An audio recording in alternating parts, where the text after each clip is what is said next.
JK அவருடைய tax, public tax, அந்த speeches நீங்கள் கேட்குறப்போ, அந்த பேச்சுகள் பேசிகிட்டு இருக்கப்போ, ஒரு மணி நேரத்துக்கு மேலே பேசுனதுக்கப்புறம், are you not getting tired அப்படிம்பாரு. அதாவது நீங்கள் இவ்வளோ நேரம் இந்த பேச்சை கேட்டுட்டு இருக்கீங்களா, உங்களுக்கு நீங்கள் டயர்ட் ஆகலையா அப்படின்னு சொல்லி கேட்பார்.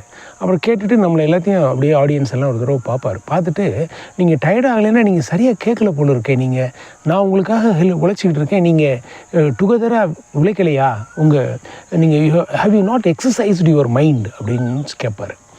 அப்படின்னா அவங்க என்ன விதமாக நம்மக்கிட்ட ஏதோ எதிர்பார்க்குறாங்க அப்படிங்கிறத அதுக்குள்ளே பார்க்குறது இருக்குது. பட் இப்போ நமக்குள்ளே அந்த காலத்தில் ஜேகே சொன்ன இன்னொரு விஷயத்துக்கு முன்னால் நம்ம என்னென்னா, அவங்க சொன்னதே தான், இந்த பரிணாமத்தின் மூலமாக நம்ம படிப்படியாக வளர்த்துட்டு வந்த நமக்குள்ளுக்குள்ளே இருக்கிற ஒரு மிகப்பெரிய சிந்திக்கிற ஆற்றல், ஒரு கேப்சரிங் ஆற்றல், ஒரு 20 ஆப்ஷன்ஸ் கொடுத்தா அந்த 20 ஆப்ஷன்ஸுக்குள்ளே எது பெட்டர்னு செலக்ட் பண்ணுற ஒரு தன்மை, இந்த மாதிரி நமக்குள்ளே இருக்கிற ஒரு க்ரியேட்டிவ் திங்கிங் அப்படிங்கிற ஒரு பெரிய விஷயம் நமக்குள்ளே இருந்ததை, அந்த மெமரியை கேப்சர் பண்ணுற தன்மையெல்லாம் இருந்ததை நம்ம இப்போ ஜஸ்ட் ஒரு 20-25 வருஷத்துக்குள்ளே இந்த கால்குலேட்டர், செல்ஃபோன், இந்த மாதிரி இந்த உபயோகங்கள் வந்த உடனே நம்ம அதை கம்ப்ளீட்டாக நம்மளுடைய அந்த அந்த அந்த திறனையே நம்ம அந்த ஆற்றலே இல்லாத ஆக்கிட்டு இருக்க மாதிரி நம்ம ஆக்கிட்டோம்.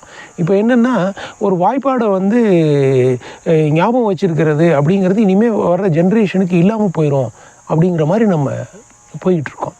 அப்போ ஆர்டிஃபிஷியல் இன்டெலிஜென்ஸு அப்படிங்கிற மாதிரி நம்ம டெக்னாலஜி வளர்ச்சியெல்லாம் கண்டுபிடிச்சிருக்கிறது நம்மளை நாசம் பண்ணிக்கிறதுக்கு தான் கண்டுபிடிச்சிருக்கோமா? இப்போ ஒரே ஒரு அணுகுண்டை போட்டு ஒரு கோடிக்கணக்கான பேரை நம்ம கொல்கிற திறமையை தான் நம்ம டெக்னாலஜி மூலமாக கண்டுபிடிச்சிருக்கோமா? சரி, அதையெல்லாம் தாண்டி நம்ம இப்போ இந்த செல்ஃபோனை உபயோகப்படுத்துகிற விஷயம் செல்ஃபோன் ஒரு நல்ல நம்ம உபயோகப்படுத்துகிற ஒரு கருவி, நம்மளுடைய தேவைக்கு நம்ம உபயோகப்படுத்துகிற கருவி.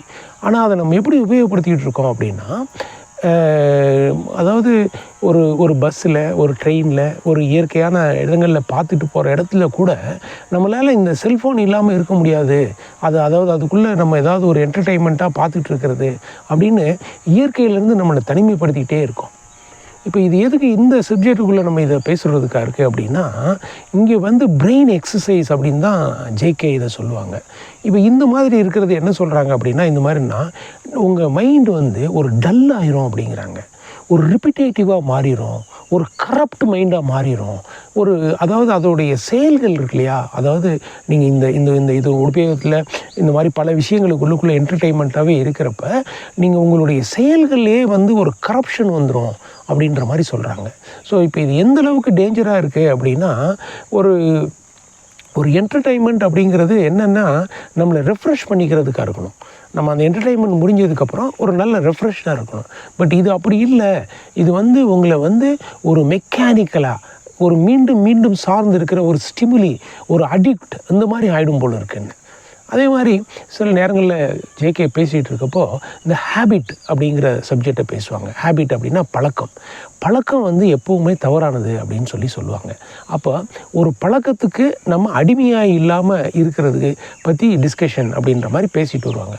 அப்போ கேட்பாங்க ஆடியன்ஸை பார்த்து, ஏதோ ஒரு பழக்கத்தை சொல்லுங்கள் அப்படின்னா ஜேகே நம்மளை பார்த்து கேட்பாங்க, ஏதாவது ஒரு பழக்கத்தை சொல்லுங்கள், நம்ம அதை எடுக்கணும். அப்போ ஆடியன்ஸ் ஒருத்தர் சிகரெட் குடிக்கிற பழக்கத்தை எப்படி சார் எடுக்கிறது அப்படின்னு கேட்பார். அது ரொம்ப சிம்பிளான விஷயம், அதை விடுங்க, வேறு ஏதாவது ஒன்று சொல்லுங்கள், இந்த சொரிகிறது அப்படி இப்படின்னு அப்புறம் அந்த சேட்ரிங் அப்படின்னு சொல்லுவார். சேட்ரிங் அப்படின்னா எந்த நேரமும் தொண பேசிக்கிட்டே இருக்கிறது. எப்படி ஒன்று நமக்குள்ளுக்குள்ளே நிறையா போட்டு பேசிக்கிட்டே இருக்கிறது, இல்லை நமக்கு வெளியில் நிறையா பேசிக்கிட்டே இருக்கிறது. இந்த பழக்கத்தை பற்றி எப்படி எடுக்கிறத பற்றி என்ன செய்யலாம்னு பேசுவாங்க.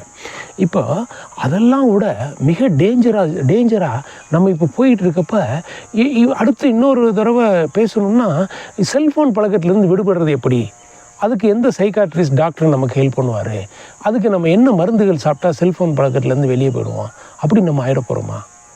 நம்ம கொஞ்சம் யோசிக்க முடியும்.